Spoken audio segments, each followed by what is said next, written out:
Title: చిన్న కుందేలు పెద్ద ధైర్యం. అడవిలో ఒక చిన్న కుందేలు ఉండేది. దాని పేరు చిట్టి. చిట్టి చాలా తెలివైనది, కాని చాలా భయపడే స్వభావం కలిగి ఉండేది. చిన్న శబ్దం వినిపించినా వెంటనే దాక్కునేది.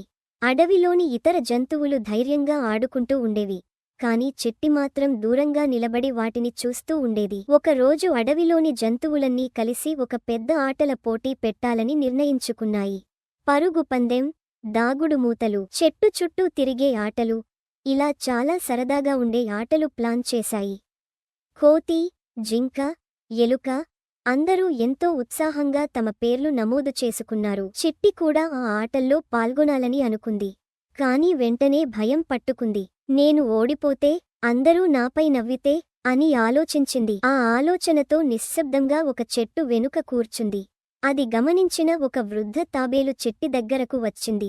ఏమయింది చిట్టి, ఆటల్లో ఎందుకు పాల్గొనట్లేదు అని ప్రేమగా అడిగింది. చిట్టి తలదించుకుని, నాకు భయం, నేను చేయలేనేమో అనిపిస్తుంది అని మృదువుగా చెప్పింది. తాబేలు చిరునవ్వుతో, ధైర్యం అంటే ఎప్పుడూ గెలవడం కాదు, ప్రయత్నించడం కూడా ధైర్యమే అని చెప్పింది. ఆ మాటలు చిట్టి మనసులో బలంగా నిలిచిపోయాయి. మరుసటి రోజు పోటీలు ప్రారంభమయ్యాయి. చిట్టి ధైర్యం చేసి పరుగుపందెంలో పాల్గొంది. మొదట్లో చాలా నెమ్మదిగా పరుగెత్తింది. ఇతర జంతువులు వేగంగా ముందుకు వెళ్ళిపోయాయి. కాని చిట్టి ఆగలేదు. తాబేలు చెప్పిన మాటలను గుర్తు చేసుకుని ముందుకు సాగింది. మధ్యలో ఒక చిన్న ఎలుక ఒక గుంతలో పడిపోయి ఇరుక్కుపోయింది. మిగతా జంతువులంతా గెలవాలనే ఆశతో ముందుకు పరిగెత్తిపోయాయి. కాని చిట్టి మాత్రం ఆగింది. ఎలుకను జాగ్రత్తగా బయటకు తీసి ఇద్దరూ కలిసి మెల్లగా గమ్యానికి చేరుకున్నారు. పందెంలో చిట్టి మొదటి స్థానంలో రాలేదు.